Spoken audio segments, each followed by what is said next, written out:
Saya akan membahas beberapa hal yang terkait dengan fenomena belakangan ini. Yang pertama kali barangkali soal One Piece yang beberapa saat terakhir cukup ramai dibicarakan orang dan sangat juga viral di media sosial.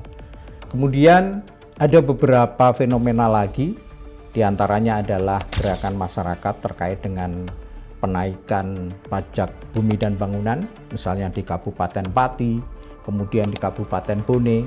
Nah, dua hal ini atau dua isu besar ini sangat mewarnai media kita dalam beberapa waktu terakhir. Tidak hanya media mainstream, tetapi juga media sosial. Saya Lilik Darmawan, selamat datang di kelas dosen.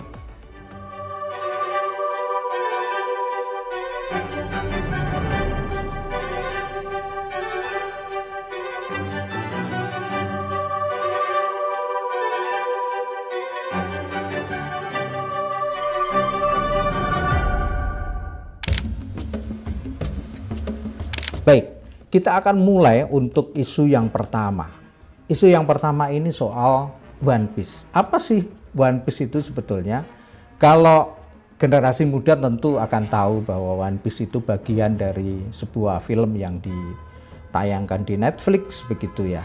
Nah, pertanyaan dasar sebetulnya adalah ini merupakan fandom atau fandom itu adalah komunitas orang-orang yang menyukai film misalnya, atau film, musik, kemudian olahraga, atau sebetulnya ini adalah simbol perlawanan terhadap ketidakadilan. Nah, One Piece ini itu sebetulnya merupakan kisah Luffy dan kru topi jerami yang di sana disebutkan, di dalam film itu disebutkan merupakan perjuangan rakyat kecil untuk melawan sistem yang korup. Dan ini banyak orang yang kemudian membawa ini menjadi simbolisasi bahwa saat sekarang juga terjadi demikian. Kita tidak akan masuk ke sana karena ini memang merupakan sebuah fenomena yang kemudian kita potret dari luar begitu ya. Sebetulnya kalau saya melihat ada setidaknya 4 nilai utama dalam One Piece ini. Yang pertama, perjuangan meraih cita-cita atau kemerdekaan ini sebetulnya kalau kita kaitkan ya dengan perayaan kemerdekaan yang ke-80, itu bukan merupakan akhir kemerdekaan itu, tapi awal dari perjuangan. Kemudian yang kedua adalah solidaritas sebagai kekuatan. Misalnya Luffy dan kru ini keluarga, pertanyaan apakah bangsa kita masih saling menjaga misalnya. Kemudian keempat adalah kebebasan sejati. Nah, saya melihat dari One Piece ini kita akan bisa melihat bebas apakah masyarakat atau rakyat bebas dari ketakutan, penindasan, atau rakyat itu sudah terbebas dari ketimpangan. Kemudian yang keempat adalah kritik terhadap kekuasaan. Ya.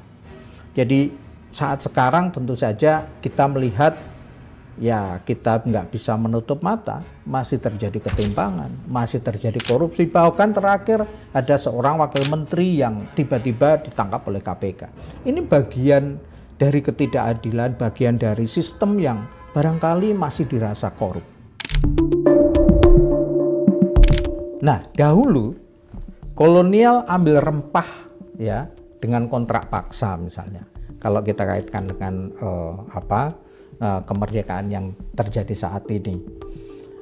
Sekarang meskipun kita sudah merdeka, tetapi korporasi tambang masuk hingga kampung-kampung adat. Kita tahu banyak sekali kampung adat yang diintervensi atau kemudian perusahaan-perusahaan itu masuk ke desa adat yang kemudian mengambil dari sana. Tentu saja ini menimbulkan pertanyaan apa bedanya gitu ya. Nah, misalnya di Halmahera Tengah misalnya, saya memiliki catatan misalnya berdasarkan catatan atau data dari Jatam, Jaringan Advokasi Tambang misalnya ada 227.000 hektar sekian gitu ya, yang di-kafling oleh tambang dan masyarakat adat itu tersingkirkan gitu ya. Nah, muncul pertanyaan kritis kemudian, apakah rakyat pinggiran atau masyarakat adat itu benar-benar sudah merdeka atas tanah dan budayanya gitu ya. Nah, sejarah resmi sering menyingkirkan suara-suara pinggiran ini gitu. Nah, buat saya One Piece ini itu merupakan medium refleksi, gitu ya. Keberanian Luffy menyuarakan keadilan itu relevan dengan masyarakat yang terpinggirkan saat itu. Jadi sebetulnya ya, One Piece ini muncul sebuah atau bagian dari sebuah fenomena yang tentu saja ini bagian yang tidak terpisahkan dari suara masyarakat yang muncul. Ya. Mereka masyarakat kemudian mengambil simbolisasi ini di mobil-mobil mereka, di rumah mereka. Ini bukan apa-apa, ini bagian menurut saya dari dalam tanda kutip kekritisan mereka terhadap fenomena yang terjadi dalam masyarakat kita. Tentu saja ini juga bagian partisipasi masyarakat. Pemerintah harusnya melihat ini. Negara harus melihat bahwa adanya fenomena pengibaran bendera One Piece ini itu tidak bisa dilepaskan dari apa yang mereka rasakan. Mungkin ketimpangan, mungkin ketidakadilan, mungkin juga hal-hal yang mengganggu hak-hak mereka. Nah, isu kedua yang beberapa belakangan ini muncul atau beberapa pekan ini itu sangat mencuat gitu ya. Ini soal perlawanan masyarakat terhadap apa yang terjadi atau terhadap pajak yang kemudian dinaikkan secara sepihak oleh sejumlah kabupaten di Indonesia. Beberapa yang bisa saya contohkan misalnya Pati dan Kabupaten Bone.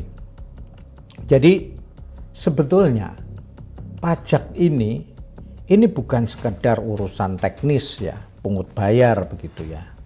Ini berdiri di atas kepercayaan dan legitimasi. Jika kontrak sosial ini retak, maka akan muncul keresahan dan perlawanan. Kenapa sih mereka itu melawan terhadap kebijakan yang menaikkan pajak itu? Tentu saja ini akan menjadi salah satu faktor di mana pajak kalau dinaikkan dalam kondisi di mana masyarakat sekarang secara ekonomi barangkali belum membaik, ini akan terdampak. Atau mungkin masyarakat merasa bahwa ketika pajak itu naik, apa yang bisa mereka dapatkan? Manfaat apa yang bisa mereka peroleh ketika pajak ini naik gitu ya. Nah, sebetulnya kalau kita melihat sejarah perlawanan terhadap pajak ini ya, ini lagi-lagi saya dalam konteks kemerdekaan Indonesia. Dalam sisi historisnya, di Jawa itu sempat terjadi protes petani di abad yang ke-19 ya, akibat tekanan pajak. Misalnya kemudian juga muncul tahun 1908 di Sumatera Barat gitu ya, yang pajak penghasilan memicu perlawanan Minangkabau. Kemudian juga di Kalimantan Barat di tahun 1914 kenaikan pajak dan kerja paksa itu memunculkan pemberontakan Tionghoa dan Dayak. Kemudian di Sulawesi Selatan pajak padi 10% menyebabkan ketegangan yang berkepanjangan. Nah, secara umum ya polanya pajak dianggap tidak adil ya. Kemudian menekan rakyat kecil, juga merusak relasi sosial tradisional. Jadi pajak itu bukan sekedar angka saja, tetapi pajak ditolak itu karena apa? Pertama, ketidakadilan beban. Ya, sebagian beras diperas gitu ya, sebagian bebas. Kita melihat dengan kasat mata begitu ya, masyarakat atau para buruh yang harus membayar pajak. Sementara misalnya ada beberapa petinggi misalnya di BUMN yang pajaknya ditanggung atau masuk dalam tunjangan negara gitu. Nah, ini kan bagian ketidakadilan beban. Kemudian kurang transparansinya pajak. Rakyat tidak melihat manfaat nyata apa yang kemudian mereka peroleh ketika mereka membayar pajak. Kemudian runtuhnya kepercayaan gitu ya. Nah, persoalan ini kemudian ya memunculkan perlawanan. Dan kita tahu bahwa dalam beberapa waktu terakhir perlawanan itu muncul di Kabupaten Pati, kemudian juga di Kabupaten Bone, yang meskipun pemerintah kemudian menurunkan pajak itu seperti sedia kala, tetapi ternyata perlawanan itu nggak habis di situ, masih ada gerakan-gerakan lain gitu ya. Nah, ini tentu saja menjadi hal yang harus diperhatikan oleh pemerintah. Jadi respons pemerintah itu harus secara cepat ya melihat persoalan ini gitu ya. Bagaimana respons pejabat atas krisis publik ya. Ya mungkin tadi yang saya sebutkan di awal soal bendera One Piece, kemudian juga ada penaikan ini. Ini kan fenomena-fenomena keresahan masyarakat yang muncul begitu ya. Nah, kita harus juga melihat gitu ya mengenai kontradiksi janji dan realitas. Bagaimana pemerintah itu berjanji dengan berbagai macam janji-janji yang ada, kemudian realitasnya di lapangan seperti apa. Kita juga harus lihat ya, apakah benar apa yang dijanjikan itu sesuai dengan apa yang telah menjadi kenyataan di lapangan, apa yang dirasakan oleh masyarakat luas gitu ya. Nah, memang misalnya di retorika podium gitu ya, keadilan sosial, kemudian ada keberpihakan kepada wong cilik gitu ya. Tetapi ya realitasnya kadang-kadang kebijakannya muncul penaikan pungutan, penaikan pajak, kemudian subsidi dikurangi, rekening dorman dibekukan, tanah petani terancam disita dan sebagainya. Ini adalah sesuatu hal yang kontradiksi yang muncul begitu. Nah, jangan sampai kemudian dampak ini terus dibiarkan gitu ya. Kalau ini terus dibiarkan, maka jurang ketidakpercayaan rakyat dengan pemerintah itu makin melebar. Kemudian juga rasa ketidakadilan meningkat dan itu bisa menimbulkan ketegangan sosial. Kemudian juga jangan sampai masyarakat ini kemudian dibiarkan dengan keresahan mereka. Jangan sampai terjadi seperti itu, karena kalau tidak ada respons dari pemerintah, maka ini bisa menjadi bom waktu. Jangan sampai keresahan ini akan menimbulkan persoalan-persoalan yang lebih besar di kemudian hari. Nah, beberapa fenomena tadi, fenomena sosial ini tidak pernah hilang ya, dan kemudian ini menjadi isu yang ada di media massa. Nah, bagaimana media massa mengkomunikasikan ini? Itu ya. Nah, selama ini media massa itu kita tahu bahwa ada media yang dimiliki oleh beberapa konglomerat begitu ya. Apakah mereka masih menyuarakan ini gitu? Atau bagaimana media ini menampung aspirasi-aspirasi masyarakat yang muncul di tingkat paling bawah atau di tingkat grassroots begitu. Nah, media menjadi bagian penting dari penyuara atau mereka menjadi bagian dari upaya untuk menyambung lidah masyarakat kepada khalayak yang lain serta kepada negara. Kenapa seperti itu? Media tidak bisa dilepaskan sebagai voice of voiceless, atau mereka menyuarakan orang-orang atau kelompok yang tidak bisa bersuara. Nah, bagaimana media melihat fenomena-fenomena sosial yang tadi muncul gitu ya? Bagaimana One Piece, kemudian bagaimana gerakan masyarakat yang menentang pajak. Nah, ini bagian yang penting buat media. Karena media, terutama media mainstream, itu memiliki tugas dan dia memiliki genetik sebagai kontrol sosial. Inilah peran media sebagai watchdog atau anjing penjaga. Jadi media, mereka harus terus dalam tanda kutip menggonggong ketika terjadi ketidakadilan, ketika terjadi fenomena yang ada di masyarakat. Mereka harus menyuarakan ini. Supaya apa? Supaya suara-suara orang-orang yang di bawah ini didengarkan oleh negara, didengarkan oleh penguasa. Dan mereka kemudian akan mendapatkan hak-haknya gitu. Nah, bagaimana peran media ya? Ini harus terus dilakukan, di mana media harus tetap menjaga independensinya untuk mengabarkan kebenaran dari akar rumput gitu ya.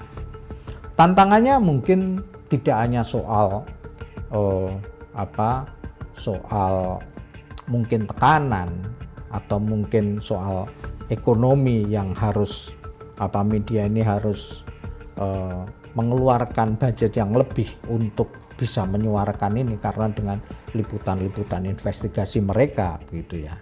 Nah, media independen ini sangat penting supaya mereka tetap berintegritas, tetap menyuarakan apa yang terjadi di masyarakat. Sehingga apa? Sehingga media independen yang ada itu dapat memastikan bagaimana transparansi beritanya, bagaimana akuntabilitasnya, kemudian partisipasi masyarakat. Apalagi dalam kondisi sekarang, media mainstream atau media massa itu kadang-kadang juga mengalami satu persoalan di mana mereka harus bisa menjadi penjernih berita yang di mana-mana mungkin ada berita yang hoax gitu ya, berita-berita yang tidak benar. Nah, media massa tampil di sini sebagai House of Clearing Information atau Clearing Information House begitu. Bagaimana media mainstream ini mampu menjernihkan berita-berita yang muncul. Bagaimana kaitannya dengan isu-isu yang ada di masyarakat. Nah, media tentu saja harus memberanikan dirinya dan media ini harus tetap menyuarakan apa yang menjadi suara dari masyarakat bawah. Kemudian media harus tampil menyuarakan kebenaran berdasarkan fakta, bukan berdasarkan suka atau tidak suka. Media juga harus tampil sebagai kontrol sosial ya kepada negara, kepada pemerintah.